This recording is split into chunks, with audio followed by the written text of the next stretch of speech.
สบายดีพูดกับแอดเนาะมื้อนี้แอดจะพาทุกคนมาดาวน์โหลดแอปหวยแฮปปี้หาสิหาหรือสลากพัฒนาหาสิหาเนาะ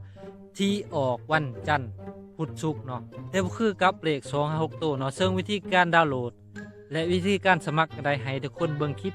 นี่แต่ต้นจนจบเนาะทุกคนจะบ่พลาดเนาะสำหรับการสื่อต่างๆให้ทุกคนเข้าไปเบิ่งรายละเอียดอยู่ในเพจของแฮปปี้หาสิหาเนาะอยู่ในเพจ Facebook เนาะอย่างเป็นทางการของเพิ่นเนาะพอแอดจะแปะลิงก์เพจเพิ่นไว้ใต้คลิปนี้หรือจะเข้าไป Facebook แล้วพิมพ์ค้นหาแฮปปี้หาสิหาเนาะนี่คือเพจทางการเพิ่นเนาะ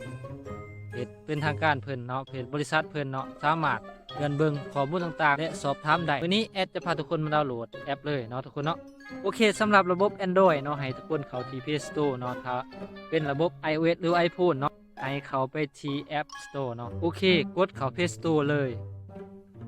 หลังจากนั้นให้ทุกคนกดค้นหาด้านลุ่มเนาะและกดค้นหาแอปเลยเนาะพิมพ์คำว่า Happy เนาะคือ S เนาะ A P P Y เนาะแล้วก็หาสิหาเนาะแล้วกดค้นหาเลยนะทุกคนเนาะจะเห็นแอป Happy หาสิหาและมีโลโก้แบบนี้เนาะให้คนกดติดตั้งแอปเลยเนาะแบบนี้เนาะรอจนกว่าแอปทำการดาวน์โหลดสำเร็จเนาะจึงเปิดเนาะทุกคน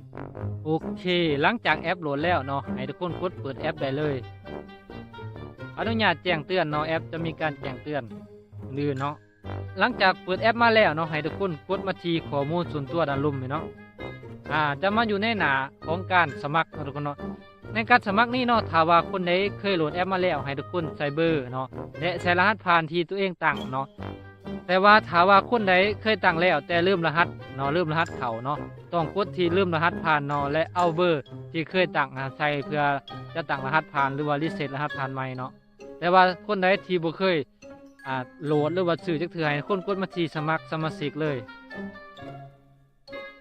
หลังจากนั้นให้ทุกคนใส่เบอร์โทรที่มีอยู่ในเครือของเฮาก็คือเบอร์โทรศัพท์ของเฮาเนาะอย่าลืมเนาะทุกคนต้องใส่20ข้างหน้าเนาะตามด้วยเบอร์โทรเลยหลังจากนั้นให้ทุกคนกดมาที่ยอมรับเงื่อนไขกดต่อไประบบจะส่งรหัส OTP มาที่เบอร์ของเฮาเนาะหรือว่าในข้อความของเฮาเนาะแบบนี้เนาะทุกคนเนาะกดมาใส่เลย28 7064เนาะ7064เนาะตัวนี้สำคัญที่สุดเนาะทุกคนเนาะเป็นรหัสผ่านที่เฮาต้องตั้งด้วยตนเองเนาะอย่าให้คนอื่นรู้เด็ดขาดเนาะต้องตั้งโดยตนเองเนาะและต้องจื้อทุกครั้งที่ตั้งเนาะเพราะว่าสำคัญที่สุดคือเวลาที่เฮาเข้าระบบมื้อหน้าเนาะแอปเด้งออกเฮาจึงเอารหัสนี่ก่อนใส่เนาะตัวนี้เฮารหัสเฮาตั้งเองเนาะสำหรับรหัสแนะนำเนาะให้ทุกคนใส่ตามแอดเลยคือ20เนาะ96473478ทุกคนต้องใส่รหัสนี่เนาะถ้าว่าบ่ใส่บ่ได้เด้อทุกคนเนาะเมื่อทุกคนใส่ทุกคนจะได้รับคะแนนเป็นพอยต์เนาะ110คะแนนสามารถซื้อเลขได้และสะสมไว้แลกของรางวัลที่สุดคุ้มในแอป Happy เลยเนาะทุกคนเนาะโอเคหลังจากนั้นเนาะให้ทุกคนกดมาที่ยืนยันเนาะถือว่าการเข้าแอปสำเร็จเนาะทุกคนเนาะทุกคนสามารถซื้อเลขหวยสลากพัฒนาหาที่หาได้เป็นปกติเนาะทุกคนสังเกตเห็นบ่ว่าทุกคนรับพอยต์เนาะ110,000คะแนนเนาะทุกคนเนาะ110,000คะแนนหรือ110,000พอยต์เนาะจากการที่ใส่รหัสแนะนำแอดเนาะพอยต์นี่เอาไว้หยังเอาไว้ก็คือเนาะสามารถแลกของรางวัลตามนี้เลยเนาะทุกคนเนาะเมื่อใดที่ทุกคนสะสมเพียงพอเนาะหรือสามารถซื้อเลขเนาะซื้อเลขได้เนาะทุกคนเนาะสามารถซื้อเลขได้ตา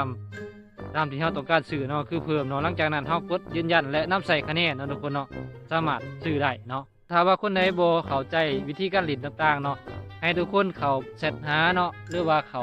เบิ่งอยู่ในเพจทางการของเพิ่นเนาะแอดจะโชว์ให้ทุกคนเบิ่งเนาะสำหรับวิธีการเล่นคร่าวๆเนาะทุกคนเนาะเวลาที่เราจะซื้อเลขก็คือกดที่ซื้อเลขเนาะทุกคนเนาะแบบนี้เนาะอาจจะมีวิธีการเล่นเพิ่นให้มาเป็นรูปเนาะทุกคนเนาะตามนี้เนาะทุกคนเนาะนี่วิธีการเล่นที่รูปแบบใหม่ที่เพิ่นให้มาเนาะตามนี้เลยเนาะทุกคนเนาะนี่เนาะถ้าว่าบ่เข้าใจหม่องใดเนาะทุกคนสามารถแชทถามข้อมูลต่างๆได้ทางเพจทางการของเพิ่นเนาะทุกคนเนาะ